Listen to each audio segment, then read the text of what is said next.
Hi, this is Dan here. I hope you're doing really well today. In this lesson, I've got 3 bass lines that are comprised entirely of the pentatonic scale, mostly minor. There's a little bit of major in there. And I'm going to take you through 3 different feels. We've got an 8th note rock, a 16th note swing feel, and a 12/8 feel. So I'm going to start off with 8th note rock. It's quite fast. I'm going to play exactly as the notation in the tab. By the way, you can download that plus the backing tracks. I'll put a link below. I'm going to play exactly as written, and then I'm going to make something up, and I'll show you how to do all of that.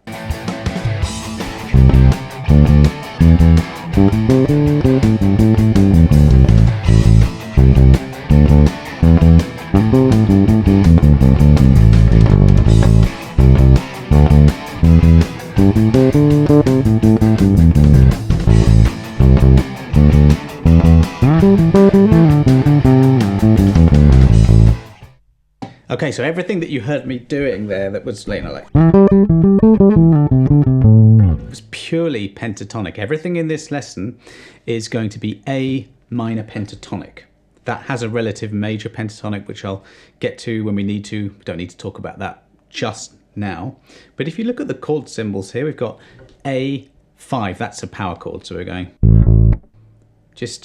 I'm using just this shape here. So A to C, 8th notes where I think it's 160 beats per minute. This is fast, so it's tapping our feet like this, or foot, and nodding your head. Just walking up the scale, A, C, D, E, and we've got a rest between the notes.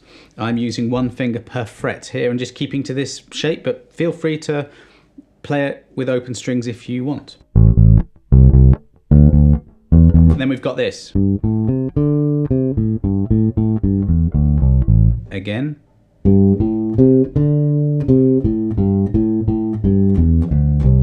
I'm keeping all the fingers as close to the frets as I can, and I'm just getting the finger ready to play the next note just a little bit before. I'm alternate plucking all the way, and you've got to do that for this. So the whole line, slowly, about this fast. 1, 2, 3, 4.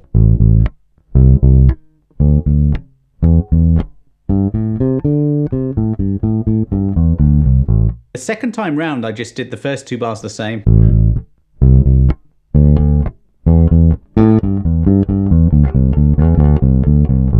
And then I spent the 2 bars just making something up. Any sequence of notes in the A minor pentatonic scale will fit over this because we're in the key of A minor. And just there, you can just really do anything and everything. And you need to know the shapes in different positions, and then you can just get to it without any fuss at all. 8th notes are 1 and 2 and 3 and 4 and that's the rhythm I'm tending to stick to with this.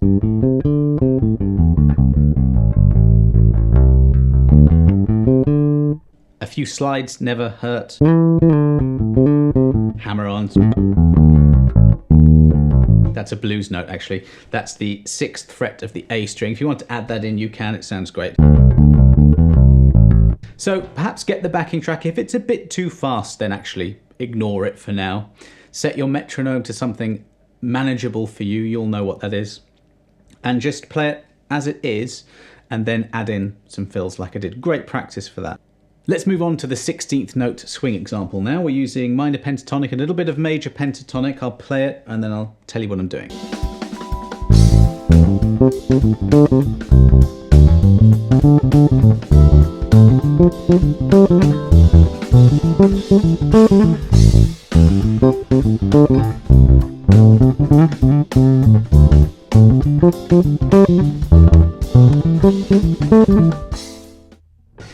Now, I tend to make my lessons fairly easy, but something to work towards. This is actually really hard, but you know, let's go with it. It might be too fast to play with the backing track, in which case just slow it down.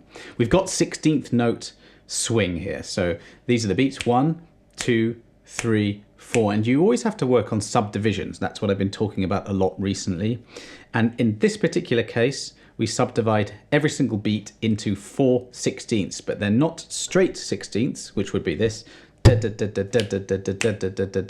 It's so that's quite an unusual feel, and it's quite hard to play at this tempo, but let's go with it anyway. I'll break it down. So we've got A minor, and over that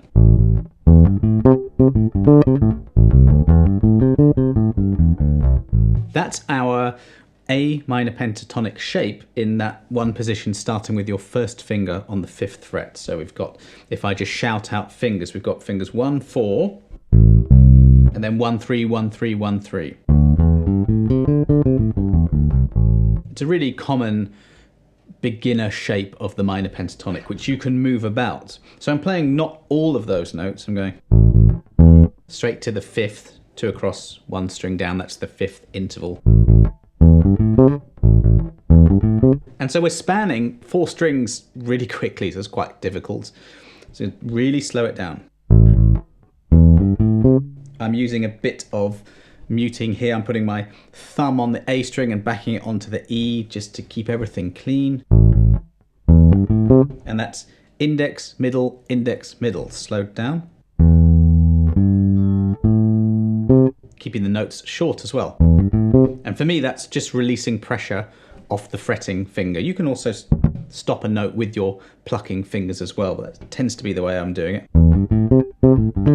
And the cool thing about this is that when we go to D minor and E minor on the second line, we can play exactly the same shape in the same order because they're minor chords, so these notes will fit over it.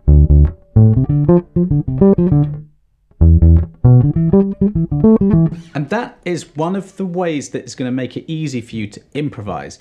It's learning patterns and shapes that fit over certain chords. So with minor, that entire minor pentatonic shape works. And I tend to extend it 2 frets higher, so to the 9th fret in this case. I know all those notes work. So if I'm going, I could equally go, any of those notes fits. And here.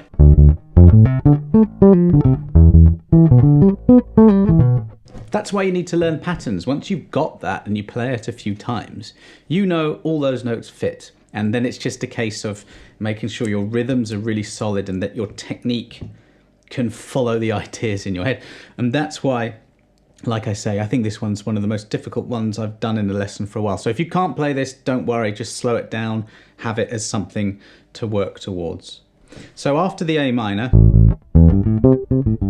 we go to C. And here we have a major pentatonic shape, one that you definitely should know. C major, A minor, they're related, it contains the same notes. So if you start that pattern that I just showed you on the C, the second note, that is a C major pentatonic scale, it's the same. But this pattern is one I use a lot. It's where you start on the C, the 8th fret, shift across 2 frets and play frets 10 and 12, the D and the E, and then do the same frets on the A string, and then you end up on the octave on the 10th fret of the D string. And you can actually play that same pattern, those 5 notes, the pentatonic scale, starting again on the 10th fret of the D string.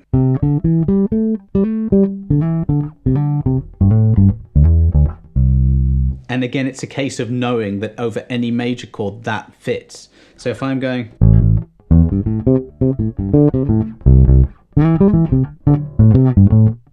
I know where those notes are that I just showed you. I know where they are. I know the I know the feel. So really this lesson is all about what happens when you get some notes that sound good and some rhythms that sound good. And if you break down bass playing, that's all we're ever doing, is playing notes that sound good over some cool rhythms, you know. And that's what I try to do in these lessons, is just break down these things so that you can use it. So that's one of my favorite feels to play. I think I'll move on to the 12/8 now, which is quite slow. This is a bit of a respite after that last one.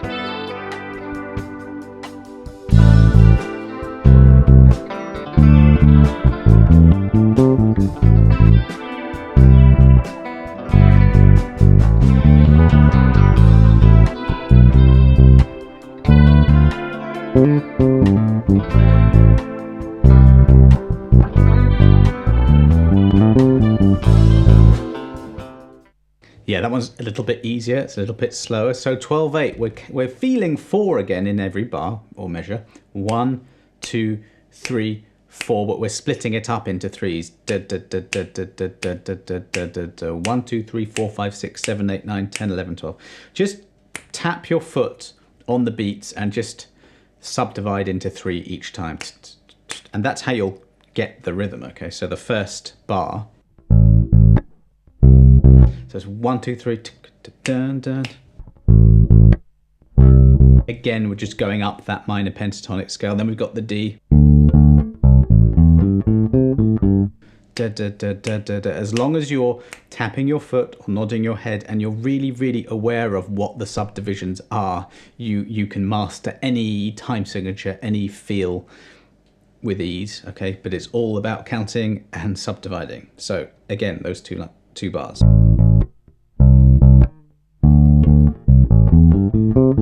Second line.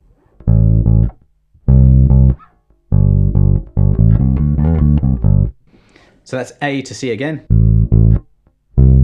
Down to a G, same rhythm. And then we've got, I'll play that slowly. So G, A, C, D, frets 3 to 5 on the E and the A strings. Then when you get to that 5th fret, pluck again and slide 2 frets higher. And then a little shift back to the D, and playing that G to lead nicely to the A again. Now, what I like to do is completely ignore the written examples and just look at the chord symbols. We're in the key of A minor. That means that the scale that fits to this is A natural minor. Which, by the way, that's where A minor pentatonic comes from. If you take away the 2nd and the 6th notes of that scale, you're left with the minor pentatonic. So if I just ignore my written bass line and now just look at the chord symbols, I'll play something and then explain.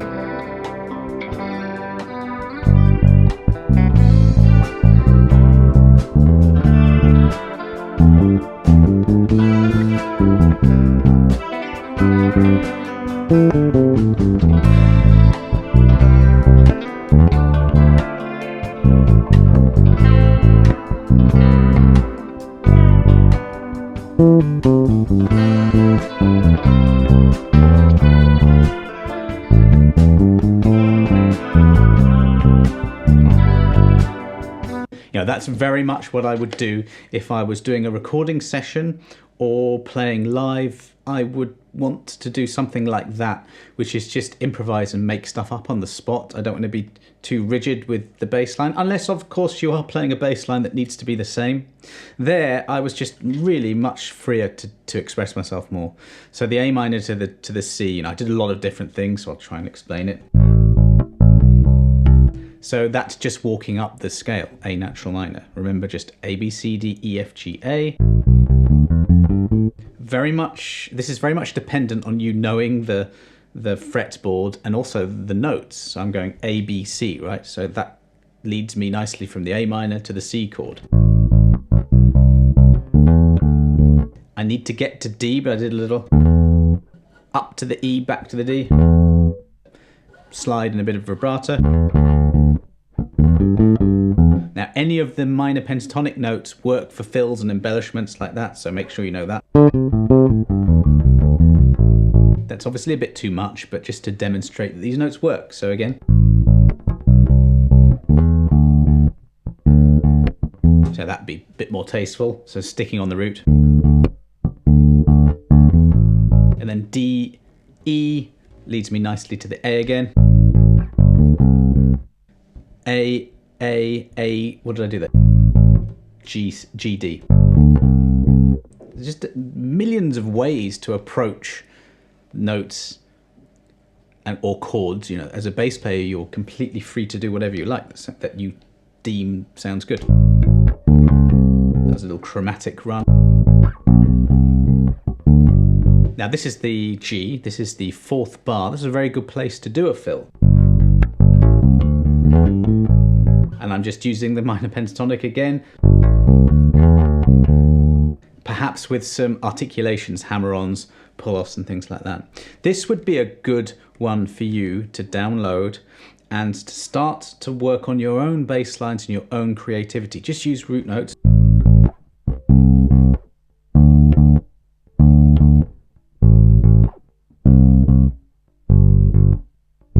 Maybe use that rhythm, and then when you're a bit more confident, use some of the notes of the A natural minor scale to stitch things together in a bit of a smoother way.